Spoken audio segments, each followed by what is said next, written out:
Vasudevaya. Om Namo Bhagavate Vasudevaya.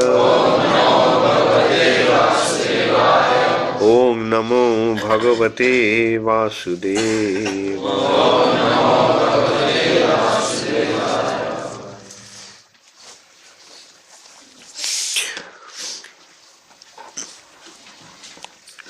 Srimad Bhagavatam, 4th Canto, Chapter 12. Dhruva Maharaj goes back to Godhead. Text 29.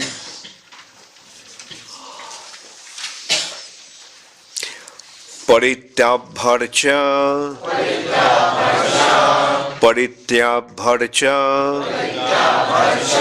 Dhishnagram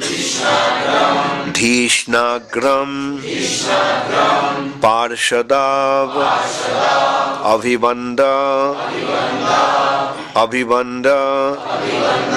Cha Iyashe Tad Adhishtatum Bibhrad Rupam Hiranmayam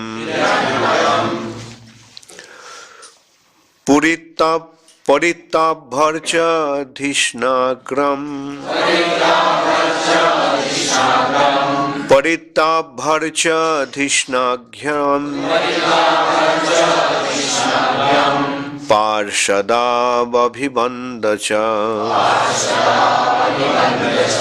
Parshadabhivandacha Yesha tad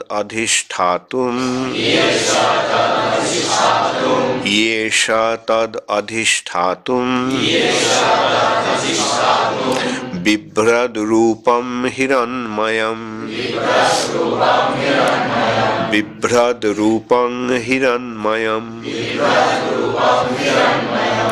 Paritabharcha Dhishnagram Parshadabhivandacha Yesha tad adhishtatum Bibhrad Rupam Hiranmayam Parityabharcha Dhishnagram Parshadabhivandacha Yesha tad adhishtatum Bibhrad Rupam Hiranmayam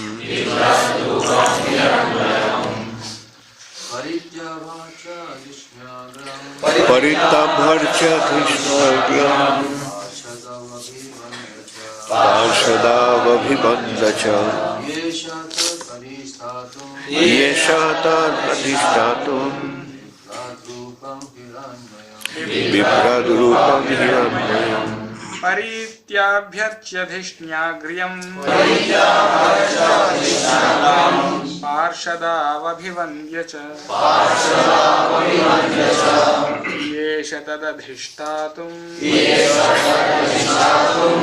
Bibhrad Rupam Hiranmayam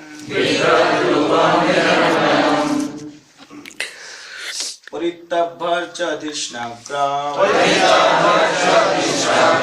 Parshadabhivandacha Yeshatat adhishtatum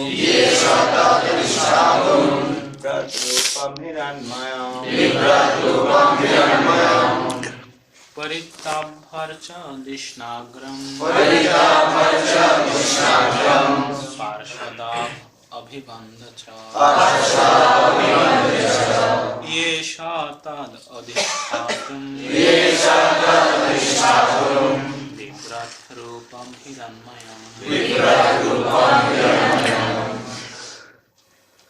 Mataji.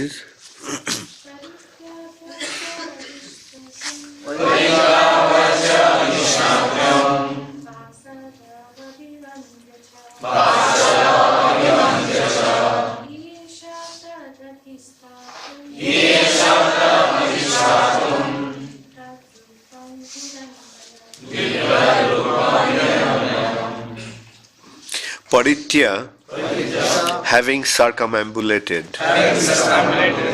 Abharcha, having worshipped, Adhishna Agram, the transcendental airplane, Parshado, unto the two, unto the two associates, Abhibandya, having offered obeisances, Cha, also, Yesha, he attempted, Tat, that plane, Adhishtatum, to board, Bibhrat, illuminating, Rupam, his form, Hiranmayam, golden. Translation by His Divine Grace, Srila Prabhupada. Before getting aboard, Dhruva Maharaj worshipped the airplane, circumambulated it, and also offered obeisances to the associates of Vishnu. In the meantime, he became as brilliant and illuminating as molten gold. He was thus completely prepared to board the transcendental plane. Please repeat after me. Before getting aboard, Dhruva Maharaj worshipped the airplane, circumambulated it, and also offered obeisances to the associates of Vishnu. In the meantime, he became as brilliant and illuminating as molten gold. He was thus completely prepared to board the transcendental plane.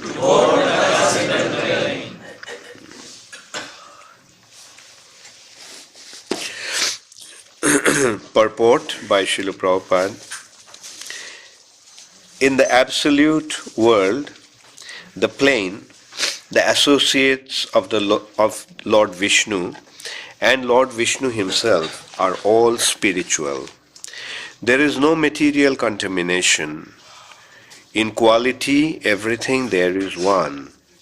As Lord Vishnu is worshipable, so also are his associates, his paraphernalia, his airplane, and his abode. For everything of Vishnu is as good as Lord Vishnu. Dhruva Maharaj knew all this very well. As a pure Vaishnava, and he offered his respects to the associates and to the plane before riding in it. But in the meantime, his body changed into spiritual existence, and therefore it was illuminating like molten gold. In this way, he also became one with the other paraphernalia of Vishnu Loka. Mayavadi philosophers cannot imagine how this oneness can be achieved even in different varieties. Their idea is oneness is that there is no variety. Therefore, they have become impersonalists. As Shishumara, Vishnu Loka or Dhruva Loka are completely different from the material world. So, a Vishnu temple within this world is also completely different from this material world. As soon as we are in temple, we should know very well that we are situated differently from the material world. In the temple, Lord Vishnu, his throne, his room, and all other things associated with the temple are transcendental. The three modes, Sattvagun, Rajagun, and Tamagun, have no entrance into the temple.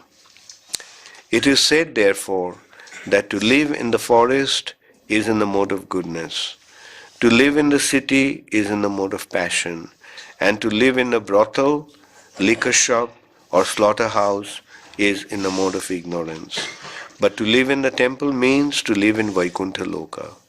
Everything in the temple is as worshipable as Lord Vishnu or Krishna. Srila Prabhupada ki.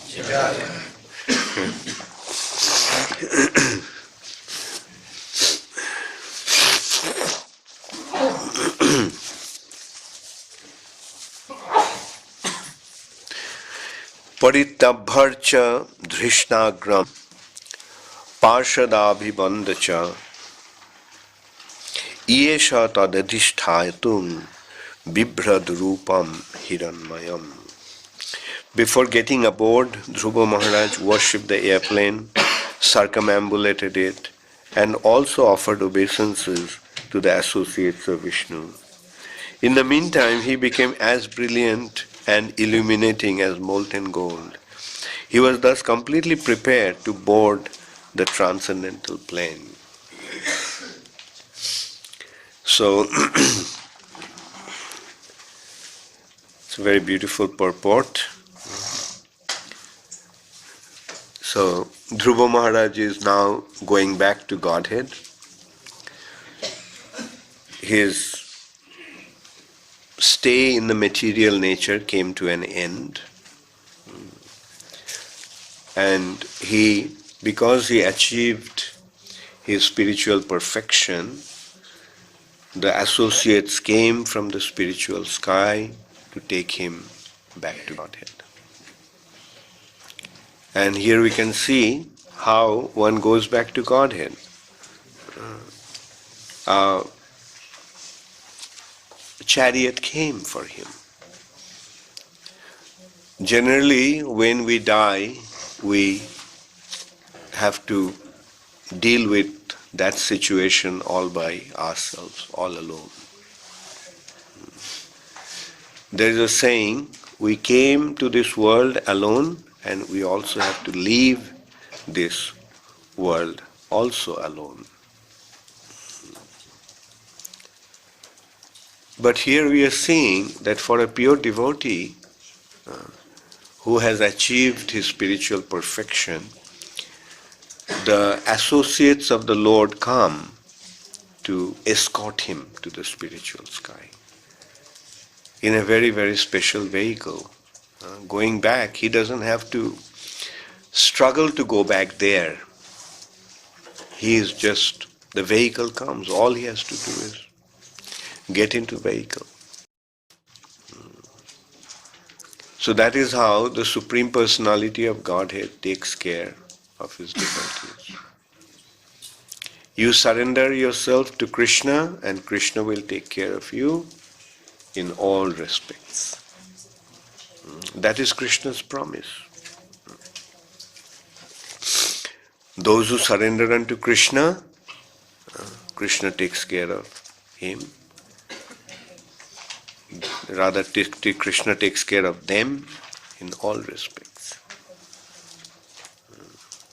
So much so that not only he takes care of them, their material needs, but at the end of this material life, their spiritual need is also achieved. Spiritual need is also fulfilled. And on the devotee's part, there is respect.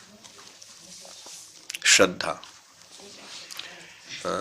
In the spiritual plane, everything continues. In the material plane, one phase ends, the other phase begins. Like you finish your studies in school, you leave the school behind, you go to the college. You finish the college education behind, and then you leave it behind and go to the university. Then you leave your educational institution behind, then you get a job and enter into an office.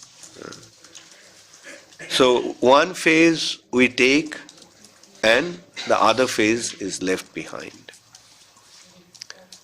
But in the spiritual platform, it continues to be with us. Nothing is lost.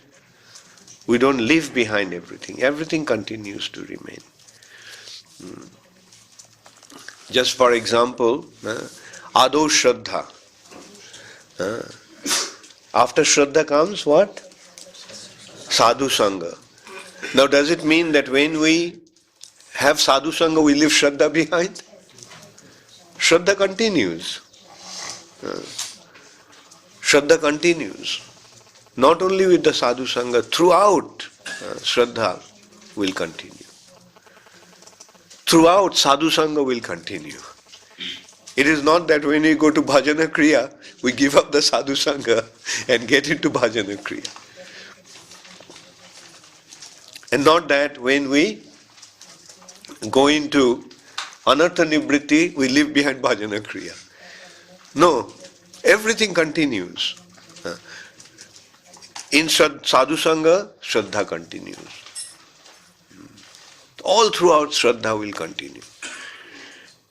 Now this is what Prabhupada is pointing out in this verse. We see Dhruva Maharaj's attitude. He doesn't have Shraddha only for Krishna. He has Shraddha for Krishna's associates, those who came.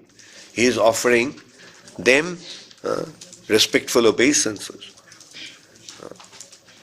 And not only he offers respectful obeisances to the associates of the Lord, but he circumambulated the chariot, offering respect to the chariot. Because in his eyes, everything is spiritual and everything is worshipable. Therefore, everything is an object of Shraddha. So Shraddha is actually most important. It's the beginning and it is the foundation of Krishna consciousness. If we don't have Shraddha, we won't be able to enter into spiritual life. If we give up Shraddha, if we lose Shraddha, we will lose our right to remain in the spiritual plane. We have to be very, very careful about that because sometimes it happens. Familiarity breeds contempt. We notice that devotees, because of their familiarity with the other devotees, sadhu sangha, they don't recognize the importance of sadhu sangha. They think, oh, I have become so advanced, I don't have to respect anybody. I have become advanced. No, that is not a sign of advancement. That is a sign of falling down. The sign will be, the real sign of advancement will be, our Shraddha will keep on increasing.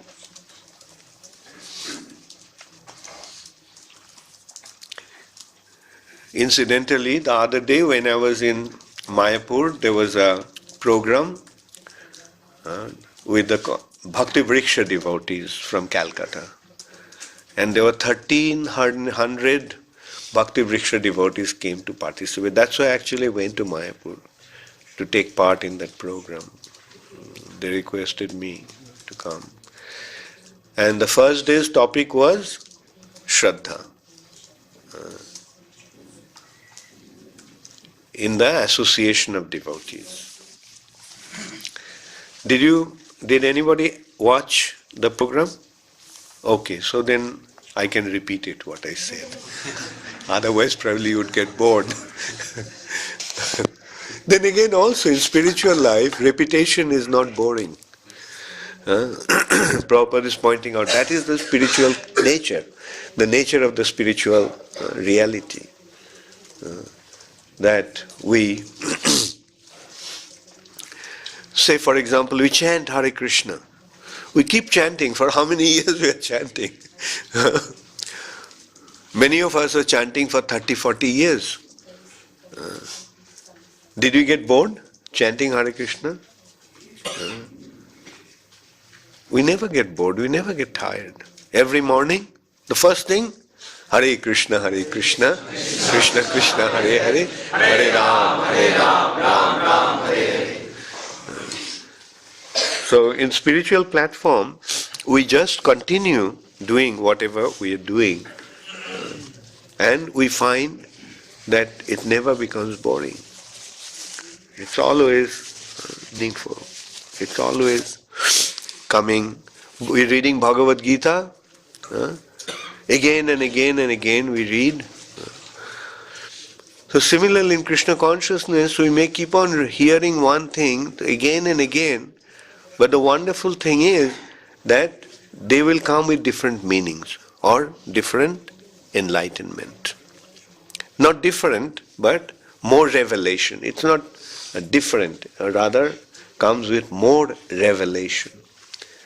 Revelation means more awareness, more spiritual realization. Anyway, so in that I was giving a few examples like how Sraddha is the basis for spiritual life, and it is because of Sraddha that Sraddha is the indication of one's spiritual advancement. And in that respect I gave a few examples. One example was Arjun. Arjun was in a very difficult situation. Like he is actually hiding as Brihannala. When Arjun was in the heavenly planet, then Urvashi cursed Arjun that for 1 year Arjun will become an eunuch. Eunuch means neither a man nor a woman.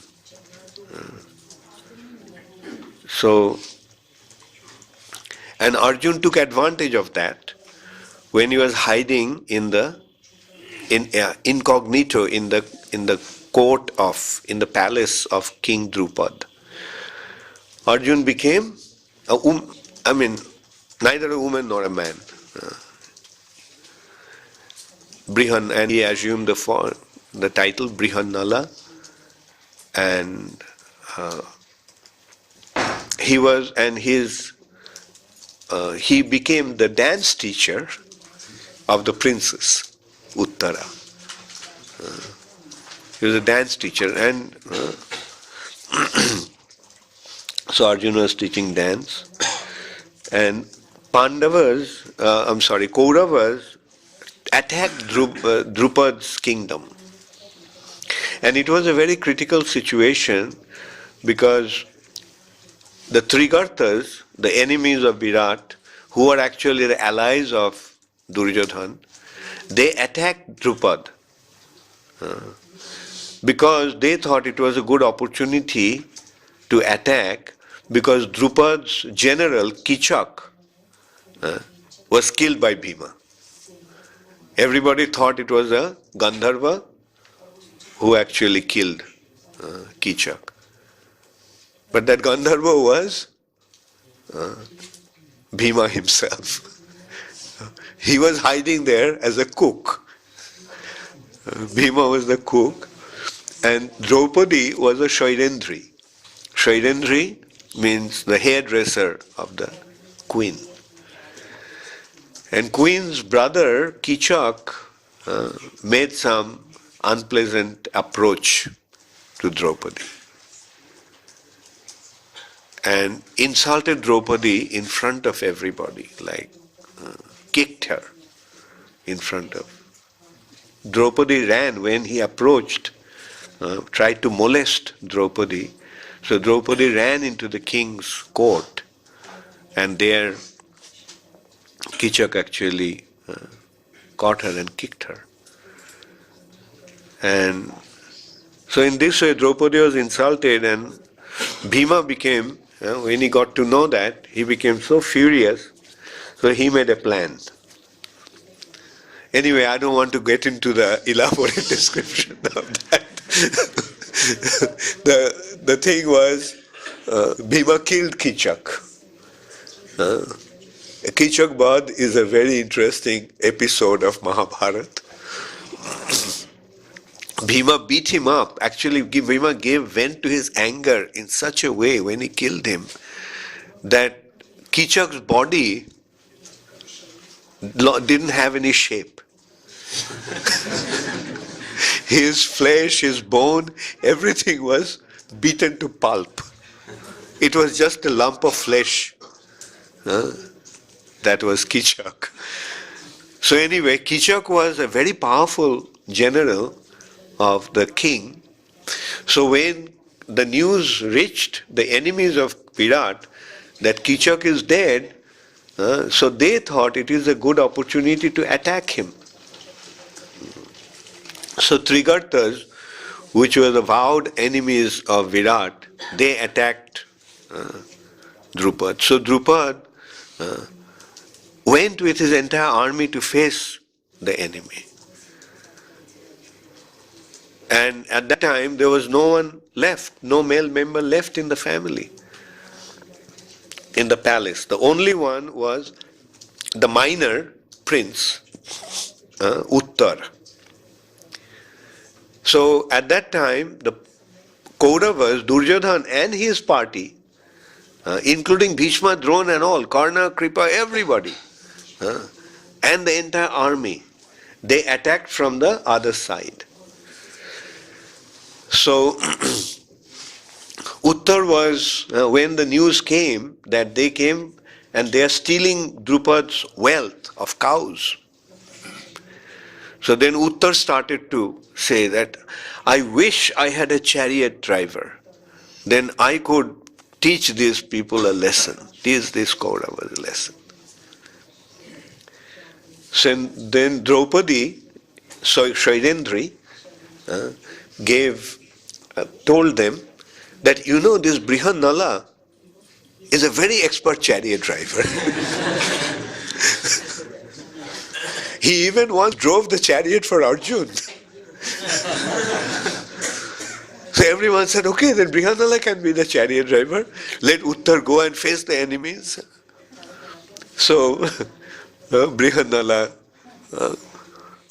assumed the role of a chariot driver. But when they came to the enemies, then they found that Uttar saw that it was like an ocean of soldiers. Ocean. There was no end, he could see. And seeing that, he just jumped out of the chariot and he ran. So Arjun also ran after him, caught him, and said, look, come back. You drive the chariot and I will fight. And he gave a few instructions. He said, have your foot planted on the floor. Don't move, don't budge. Just control the horses. And I will fight, but I am depending upon you. Because if you don't drive properly, if you start running away, then I'll be in trouble. I won't be able to fight. So then Arjun went and collected his weapons that they actually kept hang in a tree.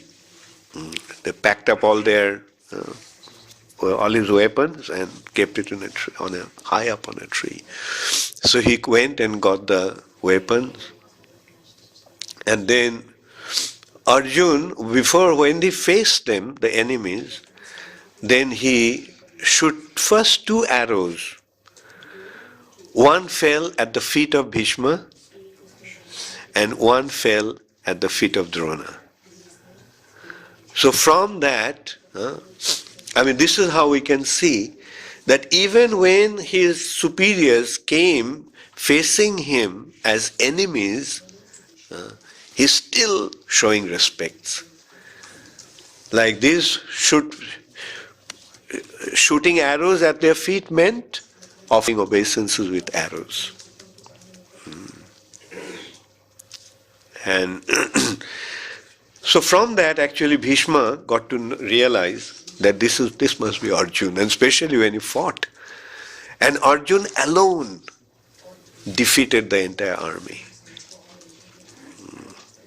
with all their invincible generals. So this is one wonderful example of Sraddha. Even at a critical moment like that, he is not losing his Sraddha. He is rather showing his respects. Even it is inappropriate for his superiors to come, in this way. Another wonderful example is Yudhishthir Maharaj. Yudhishthir Maharaj, the battle is about to start. Bhagavad Gita has already been spoken by Krishna. Now Arjuna is ready to face the enemies. But the trouble started with Yudhishthir Maharaj. Yudhishthir Maharaj dropped his weapon and he got out of his chariot and he ran towards the enemies. So everyone was surprised. Some started to wonder what happened. And some thought maybe Yudhishthir Maharaj has become afraid seeing such powerful arrangement of army in the enemy side, that now he is afraid and he has come to surrender. But what did Yudhishthir Maharaj do? Yudhishthir Maharaj went to Bhishma and offered obeisances to him. Circumambulated his chariot and offered obeisances to him. And asked him to give permission to fight against him. Bhishma was very pleased. Bhishma said, Yudhishthir, if you didn't come and offered your respect to me, asking permission from me, then I would have cursed you. But now that you have come to me offering your respect, I want to give you a benediction. Ask for a boon. And Yudhishthira Maharaj actually told him, please tell me how we can kill you. How can you die? Because Bhishma is invincible. He is immortal practically. He is Ichhamrittu. He will die only if you die. Bhishma said, okay, I will do it in due course of time, I'll let you know. And then he went to Dronacharya and he offered obeisances to Dronacharya, circumambulating his chariot. Dronacharya also was very pleased with him. He said, he said, Yudhishthir, I am very pleased with you that you have, even at a critical time like this, you did not fail to show respect to me. So I'll bless you, because of this act of yours, I'll bless you that you will win the battle. So this is the reward that one receives by showing respect. And respect, Sraddha, pleases Krishna the most. What is Sraddha? Sraddha is actually indication of the softness of heart. Love of the heart becomes manifest in the form of Sraddha towards the superior. How do we show our love to our superiors? The way to show our love for the superiors is by showing our Shraddha, being respectful towards them. Love for superiors is through the Shraddha. And the love for the juniors from the superior comes in the form of Sneha. So Sneha comes down, Shraddha rises to the superiors, and Sneha comes down in the form of affection for the juniors. Love towards the juniors are in the form of affection. That is how relationship takes place. Relationship is based on love. But that love takes different shapes. Like towards the superior, it's in the form of Shraddha. Towards the subordinates, in the form of Sneha. Among the equals, in the form of friendship. So, this is how we can see how Vedic culture is Vedic culture enables us to cultivate these finer feelings of the heart. And that's why there is so much joy. Out of this exchange comes the joy.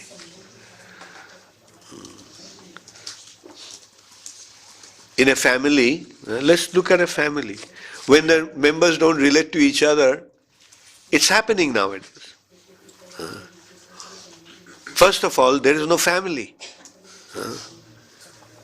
Most of the times, when the son gets married, he separates from the family, separates from the rest of the family.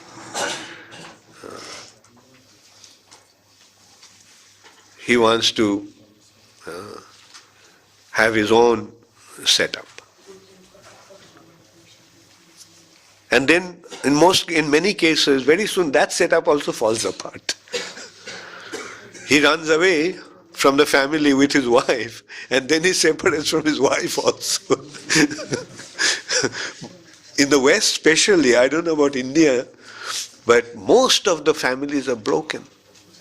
Most of the children are coming from broken homes. Single parents. Mother and father has separated. So this shows how the world is becoming so devoid of relationship, and because there is no love, only exploitation. Material nature is the world of exploitation. In this world, if more materialistic one becomes, the more exploitative he will become. Whereas spiritual world is just opposite. What is opposite to exploitation? Love, service. Spiritual world is full of love. So more spiritually inclined we become, more love will be there. And more love is there, more reciprocation, loving exchange will be there. Like in a proper family, this loving exchange is very, very apparent, very obvious, very visible.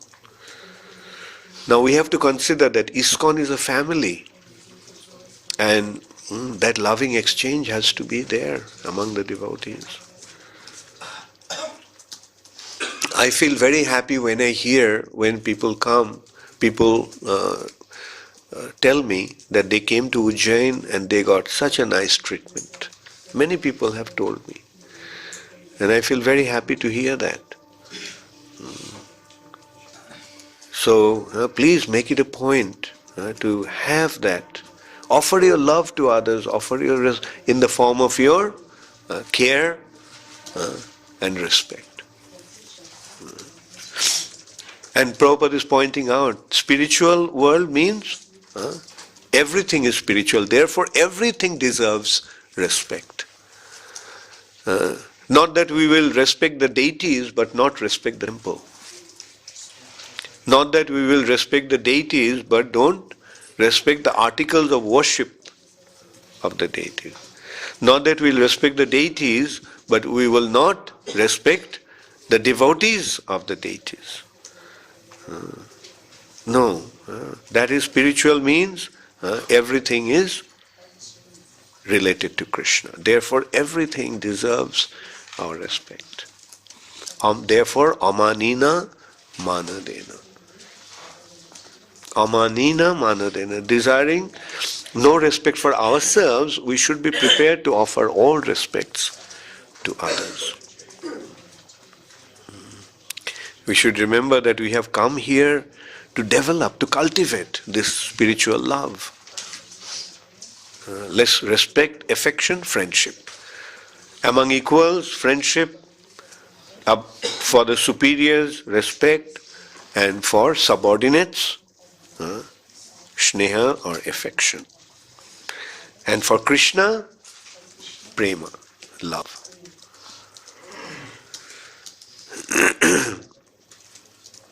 So that is the perfect society. That's the perfect family. That's the perfect spiritual platform.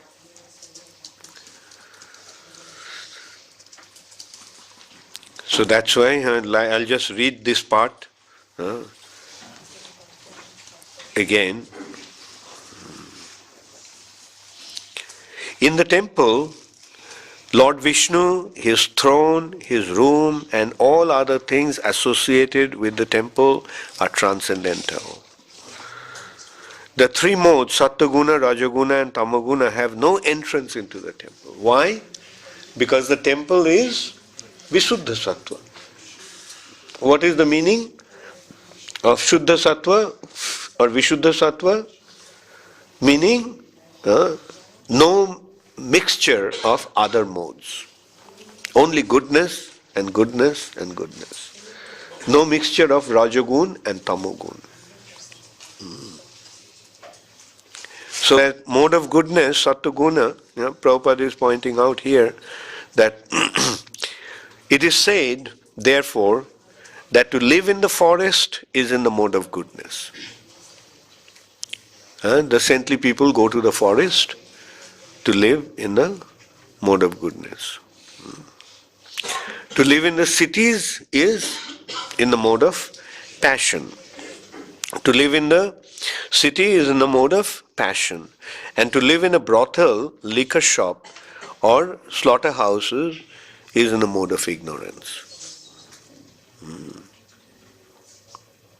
Like people drinking in the bar. Nowadays so many bars, but these are the places for people in the mode of ignorance.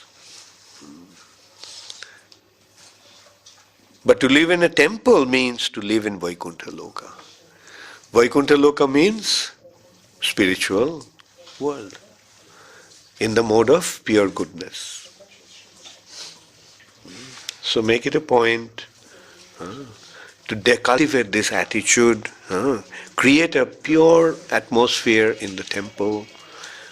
Pure atmosphere means no more selfish motivations, only service. Selfish motivation means material. Selfish motivation leads us to exploit others. But spiritual world is a world of service. Always maintain that attitude. What can I do? Now that I am in the temple, what can I do for the temple? Now that I am with the devotees, what can I do for the devotees? In the material nature, everyone thinks that everybody else should serve me. Isn't it? Everybody should serve me. But in the spiritual world, I should serve everybody. That is the difference between material world and spiritual world. How am I going to serve? Why should I serve? Because they all are parts and parcels of Krishna. They all are spiritual.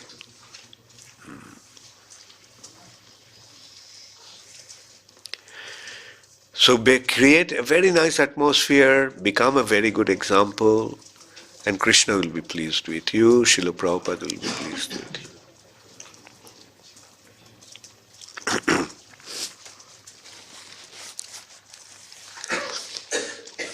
Okay, thank you very much. All glories to Srila Prabhupada. Gaur Premanande.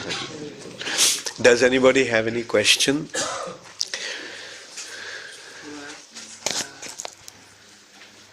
Like you explained so wonderfully how devotees are also like to be respected as much as the Lord. When we live closely, very closely with devotees, we by associating so closely, we tend to see some faults which may be there, and sometimes it may be imaginary on our part that we are imagining, or sometimes they may be genuinely present. So so that may cause sometimes disrespect or judgment or some kind of at least mental criticism and like that. So how do we overcome this, like especially when we are closely associating with devotees? Just try to see the greatness of the devotees, try to appreciate the good qualities. When you come to close, as you are saying, you are seeing the person very closely. Now the person may have two things, goodness, good qualities and defects. Some defects also may become visible. But don't pay any importance to the defects. Rather try to appreciate the good qualities. In this respect, there is an example given of two birds, swan and crow. Swan simply takes the good.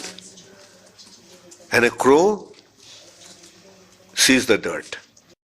Yeah, you'll see the crows, especially when you go to a city like Calcutta.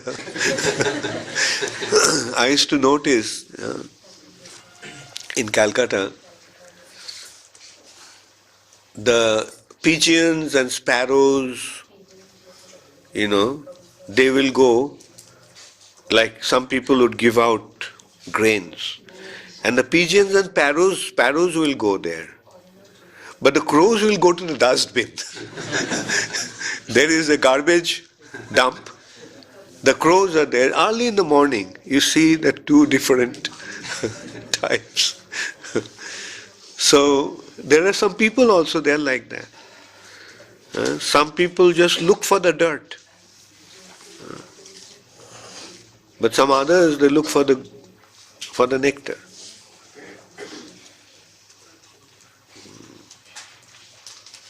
So our business as devotees is to look for the nectar.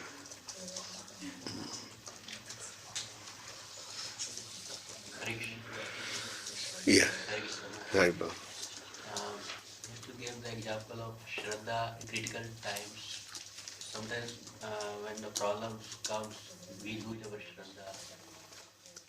But you give the example of Pandava. Same way Prabhupada also, when he went to USA on Jalduta, he was alone and he got heart attacks.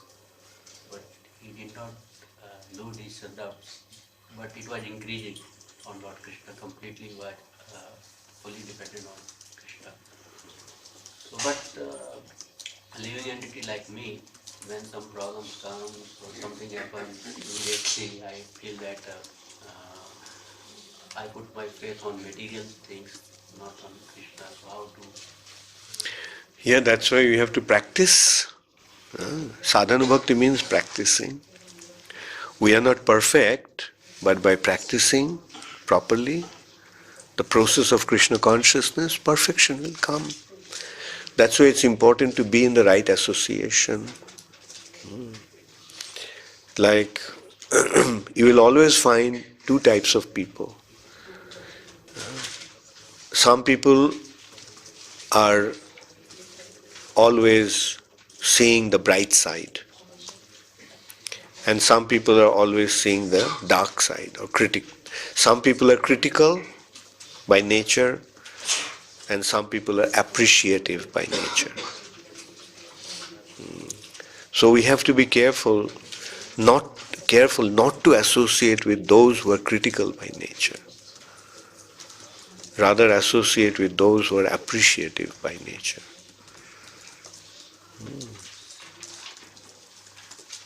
And we should also see that we don't become we don't become critical ourselves unnecessarily. Rather see the darker side, rather see the bright side. Everybody has so many bright sides. Like at least we can see, like in the association of devotees, we can at least consider that after all these people, no matter whatever they may be doing, but they are chanting Hare Krishna. So that is a good quality. So why don't you appreciate them for that? At least they are chanting Hare Krishna.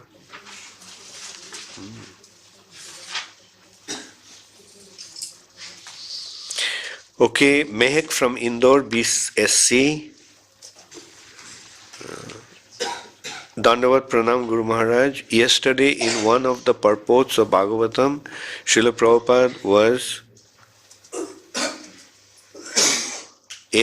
Prabhupada was saying about Jiva Tattva, Vishnu Tattva and Shakti Tattva. Kindly explain about Shakti Tattva. Shakti means energy.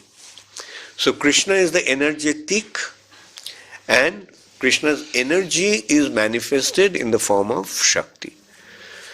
So this Shakti Tattva also has two Shaktis, two sides. Antaranga Shakti, Bahiranga Shakti. The Antaranga Shakti is the spiritual sky, and Bahiranga Shakti is the material nature. And in the spiritual world, the Shakti, also Antaranga Shakti, is classified in three different categories. Ladini Shakti, Sandhini Shakti, Sambit Shakti. Sandhini, Sambit, Ladini. Sandhini Shakti is the existence aspect. Sambit Shakti is the consciousness aspect. And Ladini Shakti is the joy aspect. So this is how this is the Shakti Tattva has different features, different levels, you can say. So that is the Shakti Tattva. So they are dealing, what Prabhupada is saying is three different considerations. Krishna, the Supreme Personality of Godhead, that is Vishnu Tattva. Living entities, Krishna's parts and parcels, they are the Jiva Tattvas. And Krishna's energy in the form of spiritual energy and material energy are Krishna's Shakti Tattva. Hare Krishna. Gaur Premanande Hari. Okay, more questions? Bhaktin Carol from USA. What makes us listen to Krishna Katha? What makes us receptive to it? What makes us listen to Krishna Katha? Carol, sit with the devotees and hear them speak about Krishna. That makes us listen to Krishna Katha. What makes us receptive to it? Get absorbed in it and relish it. Like you will see when you hear about Krishna, what a hero Krishna is. In the material world, we see people are attracted to the heroes. They have their fantastic heroes, their imaginary heroes, like Spider-Man, Superman, Batman. And when they hear about them, they become all ears. Right? But compared to Krishna, they are just Batman. They're an insignificant bat or a rat. When you hear about Krishna, so wonderful. Like one day there was a huge fire. They were tending the cows in a forest, and all of a sudden there was a fire from all 8 sides, all 4 sides. And they were trapped in the middle of the fire. Can you imagine how they must have been feeling? Did you ever see a scene in Batman like that? They got trapped in a forest fire. And they naturally were worried, they naturally were in anxiety, they were naturally afraid. And what did they do? They cried out to Krishna. They cried out to Krishna, Krishna, Krishna, save us, save us. If you're in the middle of a fire like that, what will you do? Won't you ask for help to save you? Now, who are you going to ask for the help to save you? Who is the best person? Fire brigade? The fire brigade may extinguish the fire in your house, but can the fire brigade extinguish the fire in the forest? No way. So the only person you can take shelter of at a time like that is Krishna. And then what did Krishna say? Okay, just close your eyes. They closed their eyes and Krishna simply swallowed the fire.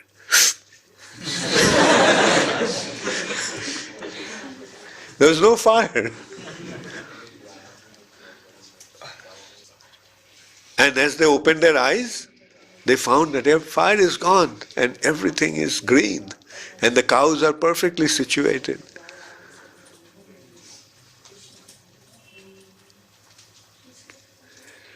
Now, did you become receptive to this story? Or this narration, not story, this narration? Thank you. Hare Krishna. Yes, what's your question? Every day we hear different lectures and different opinions of devotees, senior, junior, equals, and we get confused what to do and what not to do, especially I. And constant stress goes within that what to do and what not to do. And many times I lose the Sraddha. So lot of options. It becomes very difficult for me to choose the right direction. That's the problem. Yeah, that's what I'm saying. No matter what happens, don't lose Shraddha. Shraddha means respect. Respect is for superior or inferior? Respect is for superior. How do you decide who is superior? The decision for superior has few consideration. One is, and now that we are in a spiritual situation, the spiritual advancement of the devotee is one consideration. The position that one has is a consideration. Like those who are, have temple presidents or superiors in departmental heads, they are superiors. Then the time of initiation is another consideration of superiority. Then age is one consideration of superiority. If someone is older than us, we have to be respectful towards that person. Then varnashram is another consideration of superiority. In the normal condition, in the regular society, the brahmanas are respected by kshatriyas, vaishyas, shudras. Kshatriyas and brahmanas are respected by the vaishyas. And vaishya, kshatriya and brahmans are respected by shudras. Then sannyasi, brahmachari, grihastha. So these are different considerations. So we should not think whom not to show respect, but we should think who are there deserving my respect. Ramola from Cape Town, Hare Krishna Maharaj, Pamho, how does one develop one's faith? Shraddha. So, in order to develop faith or Shraddha, we have to recognize Krishna, greatness of Krishna. You see, Shraddha means respect. Respect is for greatness. Because seniors are greater, that's why we have respect. So we have to see the greatness in those personalities. Like for example, in order to recognize Krishna's greatness, we have to hear about Krishna, we have to read about Krishna. Then with the devotees, we have to see, we have to really appreciate their greatness, and this is how we will be able to develop Shraddha. It has to be genuine, it should not be artificial, because if it is artificial, then it won't last for long. The genuine Shraddha will come due to the appreciation of genuine qualities. This is from Aditya Narayan Das from North Carolina. I'm unable to understand what is the relationship between Shraddha and respect. You see, Shraddha literally means respect. The Sanskrit word Shraddha is what is termed as respect in English. Now, of course, Shraddha has another connotation, that is faith.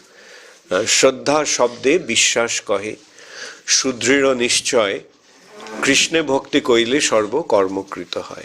This is also respect. Because you have respect for Krishna, you have this feeling that if you serve Krishna, then everything will be achieved. Because Krishna will take care of you. When you have respect for somebody, you have the faith that he is going to take care of you. That Shraddha leads to surrender, and surrender automatically deserves that care. So this is the link between Shraddha and respect, if you want to consider it according to English and Sanskrit terminology. In simple words, as you said, what is the relationship between Shraddha and respect? The answer is, Shraddha means respect. In English word for Shraddha, if you look at the dictionary, you will see Shraddha means respect, honor, etc. But this turns into faith. Faith is not exactly Shraddha in that sense. The faith is the outcome of Shraddha. When Shraddha is there for Krishna, then the outcome of that faith, outcome of that Shraddha comes out in the form of faith that if I serve Krishna, everything will be achieved. Okay, Radharani. Maharaj, you once told me in 1991 that the soul doesn't actually feel pain, and that I should always bestow a lot of affection to my little sisters. And then you even explained to me that even if they are, I wouldn't say offensive, but if they hurt one's feelings or something, because they understanding that they are acting from a different platform of either anger or whatever, we should still continue showing affection. But the soul feels something that is akin to heartache. Right? Like for example, when the soul is separated from Krishna, there is a feeling of pain. But that is not material pain. Like the closest we can think of is something like when we feel the kind of pain due to separation from somebody. It's not physical, but it's emotional, right? So that is the kind of, experience that soul goes through due to being separation from Krishna. And to go back to the point, like, you see, materially we should not feel hurt for whatever happens. That's what probably I'm trying to imply. That, okay, they're doing it, let them do it. At the most, we can consider it's my karma. I may have done something to them in the past that they're behaving with me in this way. So then what happens? Then you don't feel that kind of pain and you can maintain a kind of favorable attitude towards them.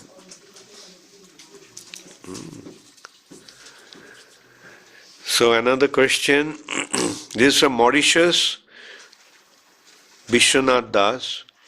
How to maintain faith if it dwindles in due course of time? By repairing it. If you don't want to lose it, the question is how to maintain faith if it dwindles in due course of time. That's what I briefly addressed, that sometimes familiarity breeds contempt.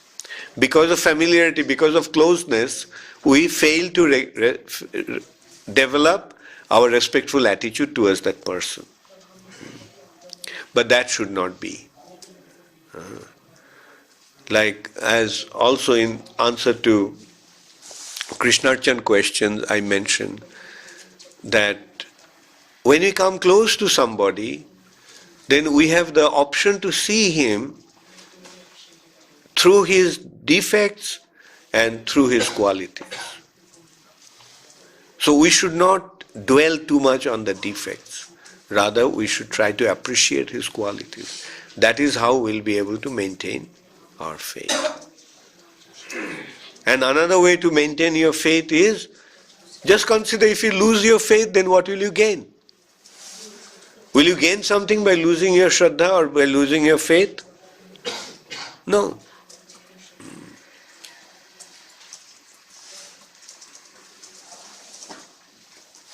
Thank you. Hare Krishna. Yeah? Guru Maharaj, friendship should be also according to age in devotees' friendship. Well, sometimes you'll find that you can have a very good friendship with a very old person. Like Priyavrata is everyone's friend.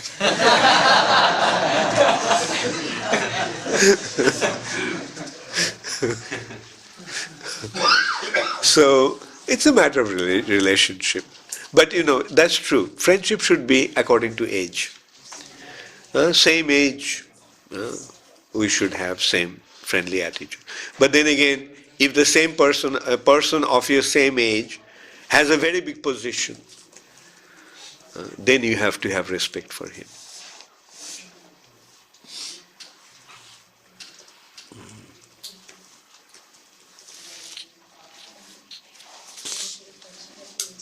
Yes? Guru Maharaj, you told us that the temple of Vishnu is like Vaikuntha Loka. Then why sometimes in my mind offending thoughts come? That's your problem. Now the temple doesn't stop being Vaikuntha. But even if you go to Vaikuntha and maintain your offensive attitude, then will you be in Vaikuntha? No. So that is the same thing with temple. If we go with a proper attitude, we will see that the temple is Vaikuntha. But if we go to the temple thinking that these people are, this is a murti from carved out of some stone, and these people, they are wearing saffron, but they are not actually sadhus. Like if you feel that way, then you won't be in Vaikuntha. So it is all depending upon how our attitude is. This is not deity, this is not murti, this is Krishna. These devotees are Krishna's people. They are serving Krishna and Krishna is very pleased with them. So this is how we have to develop the right attitude. Okay, thank you very much. Last question. Guru Maharaj, how to deal the people who attack our Sraddha? How to? Deal with the people who attack our Sraddha and Take our Sraddha means? Who attack our Sraddha. Avoid them. Maintain a distance. Instead of you attacking them, just